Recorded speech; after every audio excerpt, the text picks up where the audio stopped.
பிரியங்கா அவர்களோட second marriage தான் social media ஃபுல்லாவே பயங்கர வைரலா போய்க்கிட்டு இருக்கு. யாருமே எதிர்பார்க்காத விதத்துல சடனா ஒரு ஃபோட்டோ வந்து வெளியாகி இருந்துச்சு. இத பார்த்துட்டு ஃபேக்கா இருக்கும் அப்படிங்கிற மாரி எல்லாருமே நெனச்சாங்க. பட் அது ரியல் அப்படின்னு தெரிஞ்சதுக்கு அப்புறம் ரொம்பவே ட்ரெண்டிங் ஆயிருச்சு. அந்த ஒரு விஷயத்துக்கு அப்புறம் தொடர்ந்து அவங்கள பத்தின ஏராளமான விஷயங்கள் வெளிவந்துட்டு இருக்கு. கல்யாணத்துல என்னென்ன விஷயங்கள் நடந்துச்சு, இப்போ அவங்க லைஃப்ல என்னென்ன போய்க்கிட்டு இருக்கு அப்படின்னு ஏராளமான விஷயங்கள் தொடர்ந்து வெளிவந்துகிட்டு இருக்கு. அந்த வகையில சமீபத்துல தெரிய வந்திருக்கிறது என்ன அப்படின்னா, பிரியங்கா அவர்களோட கல்யாண நாள் அன்னைக்கு அந்த மணமேடையில பிரியங்காவோட அம்மா வந்து அவங்க மருமகன் கிட்ட ரொம்பவே எமோஷனலா நிறைய விஷயங்கள் பேசியிருக்காங்க. குறிப்பா வசி அவர்கள பார்த்து என்ன சொல்லியிருக்காங்க அப்படின்னா, "நீங்க வந்து எனக்கு இன்னொரு பையன் மாதிரி. இதுக்கப்புறம் எனக்கு ஒரு பையன் கிடையாது, 2 பையன். என் பொண்ணு ரொம்ப நல்லவ. அவளுக்கு இந்த மாரி ஒரு வாழ்க்கை அமைஞ்சிருச்சே அப்படின்னு நான் பல நாள் வந்து அழுதுருக்கேன். மறுபடியும் அவ லைஃப் புதுசா ஸ்டார்ட் ஆகாதா? அவளும் எல்லார மாரியே சந்தோஷமா இருக்க மாட்டாளா? அப்படின்னு நான் ரொம்ப ஏங்கியிருக்கேன்.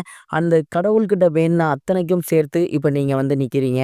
நீங்க ரொம்ப நல்ல பையனா இருக்கீங்க. எனக்கு ரொம்ப பிடிச்சிருக்கு. கண்டிப்பா என்னோட மகள நீங்க ரொம்ப நல்லபடியா பார்த்துப்பீங்க அப்படிங்கிற நம்பிக்கை இருக்கு. நீங்களுமே என்ன வந்து அம்மா மாரி தான் நினைக்கிறீங்க. இதுக்கப்புறம் எனக்கு ஒரு பையன் கிடையாது, 2 பையன். என் பொண்ண ரொம்ப பத்திரமா பார்த்துக்கங்க அப்படிங்கிற மாரி மேடையிலேயே ரொம்ப எமோஷனலா பேசியிருந்திருக்காங்க. அண்ட் இத கேட்டதுக்கப்புறம் வசி அவர்களுமே, "கண்டிப்பா உங்க பொண்ண நான் நல்லா பார்த்துப்பேன். உங்க பொண்ணு பிடிச்சு போய் தான் இந்த கல்யாணத்தையே பண்றோம். இதுக்கப்புறம் உங்களுக்கு நானும் என்னோட பையன் மாரி தான் இருப்பேன். உங்க பொண்ணையும் நல்லா பார்த்துப்பேன், உங்களையும் நல்லா பார்த்துப்பேன்." அப்படிங்கிற மாரி அவருமே ரொம்ப எமோஷனலா பேசியிருந்திருக்காரு. பிரியங்கா அவர்களோட அம்மா அந்த மாரி சடனா மேடையில பேசுவாங்க அப்படிங்கிறத பிரியங்கா கொஞ்சம் கூட எதிர்பார்க்கவே இல்ல. அவங்க அம்மா ரொம்ப எமோஷனலா அவங்கள பத்தி பேச ஆரம்பிக்கும்போதே, பிரியங்காவும் ரொம்ப எமோஷனலா அழ ஆரம்பிச்சிருக்காங்க. அண்ட் அதுக்கப்புறம் அவங்க அம்மாவ போயிட்டு கட்டி புடிச்சு அழுதுருக்காங்க. அதுக்கப்புறம் தான் இவங்களோட மேரேஜ் அப்படிங்கிறது ரொம்பவே சூப்பரா நடந்து முடிஞ்சிருக்கு. இந்த ஒரு விஷயம் தான் இன்னைக்கு சோசியல் மீடியால வெளியாகி இருந்துச்சு. அண்ட் நெறைய பேர் வந்து இதான் சொல்றாங்க. ஓகே, இதற்கு முன்னாடி லைஃப் தான் அவங்களுக்கு அப்படி ஆகிருச்சு. இந்த லைஃப் வந்து அவங்களுக்கு ரொம்பவே நல்லபடியா இருக்கணும் அப்படிங்கிற மாரி சொல்லிட்டு இருக்காங்க.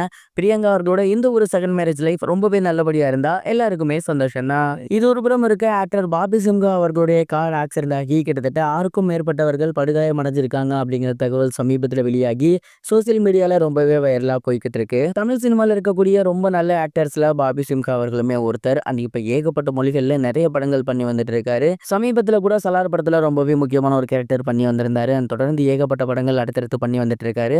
இந்த ஒரு நிலையில பாபி சிம்ஹா அவர்களுடைய கார் வந்து ஆக்சிடென்ட் ஆகிருக்கு அப்படிங்கிறது தெரிய வந்திருக்கு. ஆக்சிடென்ட் அப்படின்னோடனே நீங்க யாரும் பயப்பட வேணாம். அந்த ஒரு ஆக்சிடென்ட் வந்து பாபி சிம்ஹாக்கோ இல்ல பாபி சிம்ஹா வந்து அந்த ஆக்சிடென்ட்டையோ பண்ண கிடையாது. அவங்கள வீட்டில இருக்கக்கூடிய டிரைவர் தான் இந்த ஒரு ஆக்சிடென்ட்ட பண்ணியிருக்காரு. பாபி சிம்ஹாவோட அப்பாவ கிண்டியில இருக்கக்கூடிய அவங்களோட வீட்ல விட்டுட்டு வண்டி வந்து திரும்பி வந்திருக்கு. அப்படி வரும்போது தான் அந்த டிரைவர் வந்து இந்த ஒரு ஆக்சிடென்ட்ட பண்ணியிருக்காரு. இதுல 6க்கும் மேற்பட்டோர் படுகாயம் அடைஞ்சிருக்காங்க. அவர கூப்பிட்டு விசாரிச்சம்போது, அவரு தண்ணி அடிச்சுட்டு வண்டி ஓட்டி இருக்கிறதுனால தான் இந்த ஒரு விபத்து நிகழ்ந்திருக்கு அப்படிங்கிறது தெரிய வந்திருக்கு. அண்ட் இப்போ வரைக்கும் பாபி சிம்ஹா இது குறித்து எந்த ஒரு அஃபிஷியல் அனௌன்ஸ்மென்ட்டும் வெளியிடல.